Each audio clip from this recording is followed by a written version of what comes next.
Keith, welcome. Celia, hello. As a pathologist, you are an expert on testing tumors, right? Yeah, I have quite a lot of experience now of dealing with molecular testing of lung cancers in particular. And what has changed in the last years in the testing of lung cancer?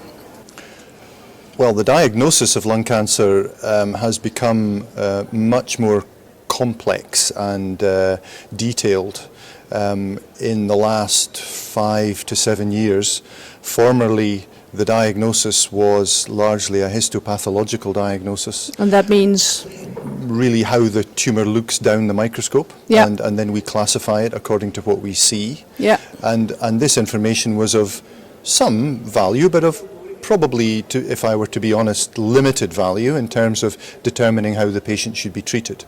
The biggest change that has happened in recent years is our ability to identify certain molecular changes in lung cancers which indicate the likelihood of response to particular therapies. Right. And those therapies are of, give considerable benefit to patients who have those molecular abnormalities. And why should lung cancer patients have their tumor tested properly?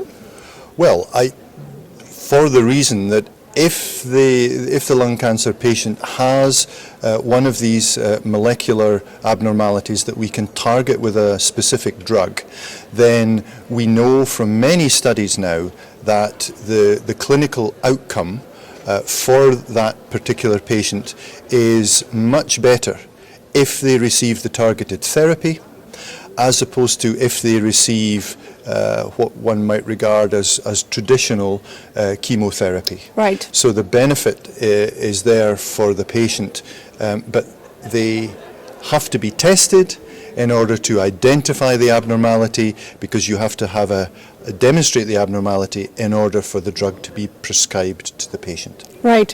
And what should a lung cancer patient make sure they all get tested for? I mean, what tests should be done?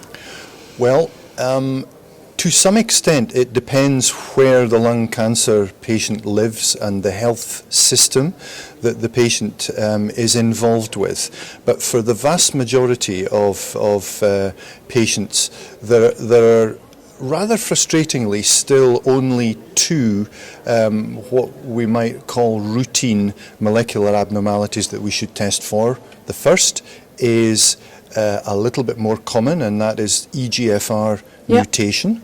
And the second is a rearrangement or a translocation involving the ALK gene. When that's present, that dictates that the patient would benefit from another type of drug.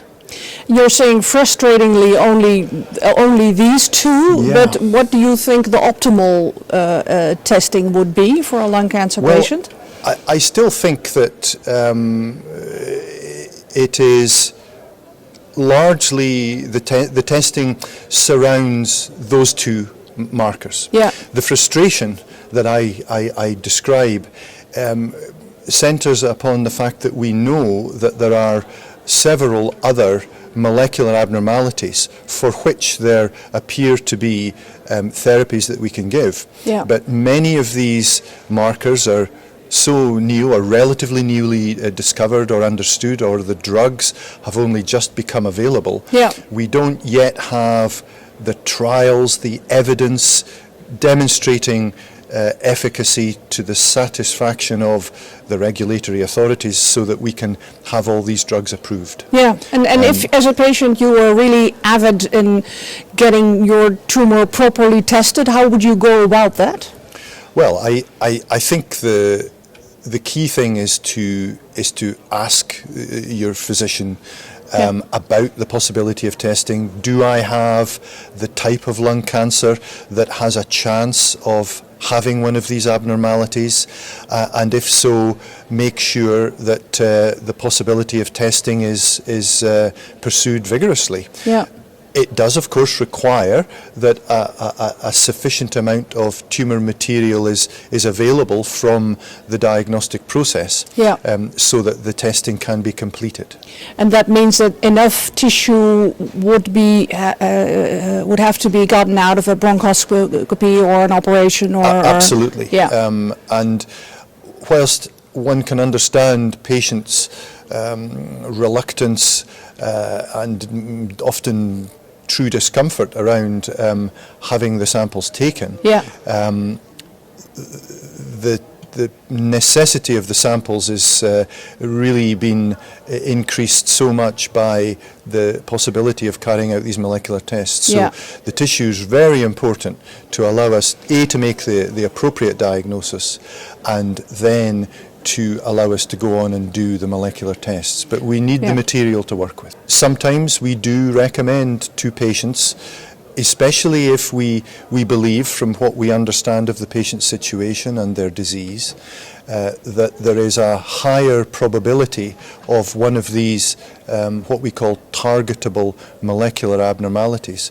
If we think there is a higher probability and we don't have enough material to do the test, we would often recommend to the patient, it may be worthwhile in your particular situation that we have another go. What could be the benefit for the patient of having your tissue put in a database? Well, one of the specific benefits that potentially might be realized for individual patients who enroll in studies where they allow their tumor to be more extensively analyzed at a molecular level rather than just two routine tests that we currently perform. It's possible, of course, to look for dozens or hundreds of different molecular abnormalities, which at some point in the future, either the near future or the far future, may allow the selection of new or emerging drugs to be given. And this may allow these patients down the line to benefit from some new therapy that comes along. Thank you very much. Pleasure.